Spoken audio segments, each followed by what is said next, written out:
What a perfect time to talk about this topic. Over the last 2 years, especially in the Denver market, we have not had a ton of inspection negotiations, as it's been such a deep seller's market that buyers were very limited in what they could even ask for, and sellers would sometimes say, don't ask for anything at all. And so today I want to talk to you about my inspection objection secrets and the way that I approach these inspection negotiations, as they are absolutely paramount to your value to your client. So stay tuned and we'll give you my best secrets and how I've been successful in inspection negotiations over the years.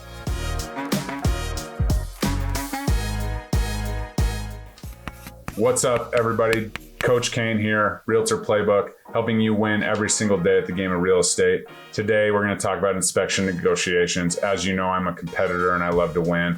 While you're here, if you're interested in booking a call with me to talk about strategies to help you win, please do that in the calendar link below. If you're interested in partnering with me in the record-breaking Wolf Pack led by Mike Schroer and Connor Steinbrook, please go to the link below and book a time to chat. There's a ton of information on that site about what we do and what we do differently. So would love to hear from you on that and talk about partnering and helping you win even more every single day at the game of real estate. Okay, inspection negotiations. And literally, you can tell if you've had your license since late 2019, a lot of agents are really raw in this exact thing. And maybe some agents have just not brushed up on their skills, because inspection negotiations are wild right now. And it's interesting to kind of see the market as it shifts and slight changes and things. The buyers do have a little more recourse to ask for things on inspection. And we're not having to waive certain rights part of the inspection to get our contract even looked at, let alone accepted. So now we come back to this, and there's such a value add proposition there with the inspection negotiations. So let's talk a little bit about what I do and my approach to win inspection negotiations.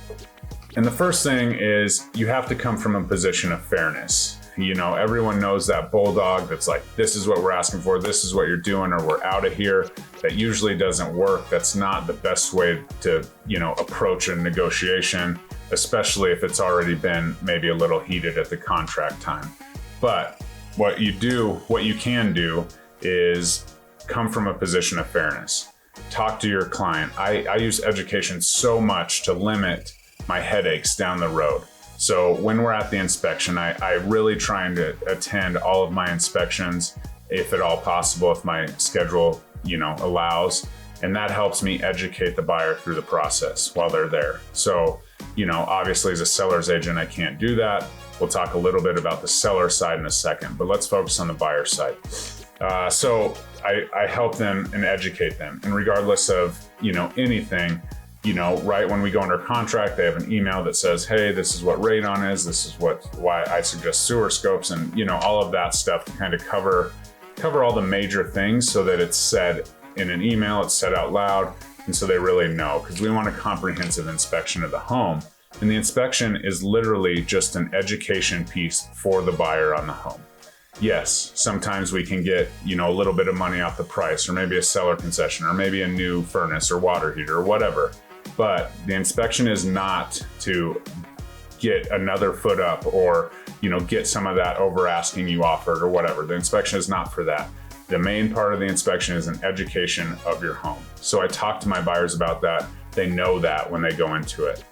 And then from that point, we're fair, right? If my buyer starts talking about things, and this is a big part about who you hire as an inspector, because an inspector is going to give them a comprehensive report that has all the little things on it, broken outlet covers, rubber hoses on the washer and dryer, all of those things that even if it was a buyer's market, which we're far from, sellers aren't going to replace the hoses on their washer for 2 weeks or whatever, whatever. So inspectors throw that educational piece in so that moving forward, those things can be taken care of. But when there are maintenance items, when there are, health and safety items, they're on there. Okay, so anything to do with electrical is going to be considered a health and safety item. Well, I can definitely say you could go to Home Depot for $1.50, even still with inflation, and buy an outlet cover and put it on there, right? don't stick the screwdriver in the outlet, please. But other than that, it's not something that a professional needs to do. So if I get an inspection as a listing agent, objection as a listing agent, and it's got all kinds of every single thing, basically I just copy and pasted the inspection report, then I'm gonna be a little bit tighter. Then I'm gonna be like, okay, these people are just fishing for whatever. And the old like ask for 2 things to get, 1 thing, or ask for 3 things and expect to get 1 or 2 things done, that works. And I think that's kind of old school. I kind of read right through that. I get right to the point. Okay, so I'm asking for things that my clients are objecting to, right? Well, if you go back to the inspection language, at least in our Colorado state contract, it says, you accept the home as is, but you have the right to inspect it and make sure that as is acceptable. So, I do a lot on the front end as well, like walk around the house. I'm present during the listings. I'm not just opening the door and being on my cell phone. I'm looking at kind of the general age of the water heater in the furnace. I'm, checking out the foundation for any red flags. And I'm not an inspector, but there's no reason for my client to put an offer in, go under contract, pay $600 to $800 for an inspection, and then terminate because of the stuff that I could see anyways. So those are all things that I do. So then we come from fairness. Okay, the water heater's, outside of its life expectancy, it's 8 years old, right? That those life expectancies continue to go down with our hard water and all that stuff. But is it working? Is it leaking gas? Is this something that, could last for an additional 10 years? Yes. Could it last for an additional 2? Yes. Okay, so that's maybe something I typically, unless it's like 15 to 20 years old, I don't usually ask for it if it's in working safe order. But then, we go on, and maybe there's a, break in the sewer line, non-negotiable, right? We got to get that taken care of. That's a huge dollar item. It's also an item that has a lot of pitfalls, and, the price could escalate quickly. If you're just saying, hey, it's about 10 grand to get a sewer replaced. Well, if the street has a double yellow line and the sewer goes out of the front of the house, it's going to be a lot more because you have to pay for all the traffic and all of that. So be careful when quoting prices of things like that, especially. The roof, how's the roof look? Get a roofing contractor up there, make sure it's one that you trust, and they look at the roof and they say, yeah, we could certify it, or whatever they do, or yeah, it needs a new one, or maybe it has an insurance claim, right? If you ask for a brand new roof and you know that it maybe has an insurance claim, well, that's like $1,000 or $2,000 cost for the seller in most cases with their insurance versus a $10,000 to $15,000 cost paying out of pocket for a roof due to age. So all of these things are things that I take in. And then we come with the fairness stuff, right? The stuff that's going to cost them over, $1,000 to replace when it comes up. Okay, so we're not going to get an old AC that's working perfectly and the house is, 68 degrees holding strong, no issues. We're not going to get that replaced. Okay, but if we have a non-working air conditioner that was, it was marketed as a working air conditioner, then you can do that. So it's all about coming from a position of fairness and understanding, first of all, what your buyer's like, right? If you have a super handy buyer, you can talk to them more about giving concessions and, what they can do and what they want to do with it. Because if you ask the seller to put a new furnace in, they're going to get the cheapest furnace and put it in. That's natural. But if you have a client who's like an HVAC tech and they're like, yeah, I can get a, top of the line furnace for cheap, then we're talking, okay, well, let's just get a traditional credit for a furnace and AC and go from there. So there's a lot of factors, and you got to be present in this situation because as a real estate agent, you want to provide value whether you're the buyer or the seller. On the seller side, like I said, we talked about, if you get a crazy inspection objection, you got to narrow it down. And you got to understand that if you have the inspection report, it's now required to disclose what's going on there. So, if you have the inspection report and it says, broken sewer line, high radon, any of those things, like you have to present to your seller, like, we're going to have to do this, whether it's this deal or the next deal. So let's not worry about all the stuff they ask for, but let's worry about the stuff that's going to have to be taken care of, whether we do it now or later. And if we have to go back on the market, you don't know what the market's doing. You also don't know, how many more mortgage payments you're going to make. And so let's take this, let's see what your numbers shake out and be fair there as well. And then I guess as a buyer's agent, you get the report back and you talk and you have to know the market, what's going on. Okay, all of a sudden maybe we can get that out of age water heater replaced because the market's a little bit different. They want to get it sold.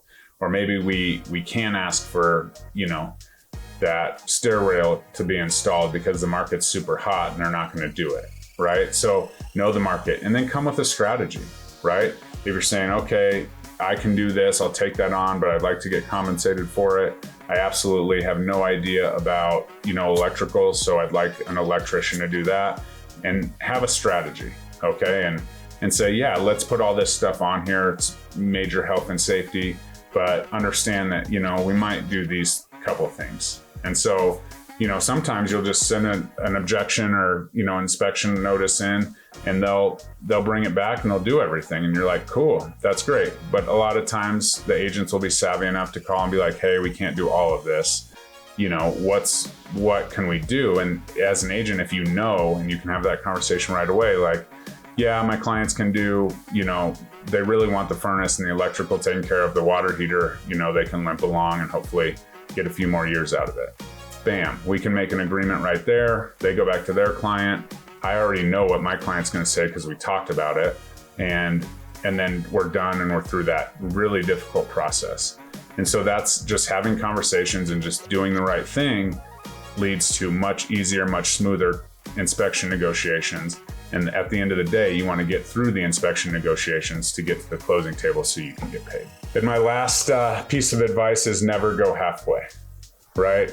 This is more, with price or whatever, but never go halfway. Always try and get that upper hand. If you have to inflate the, price, hey, we got a quote for the furnace for $5,000, you can find a high quote for a furnace, I promise.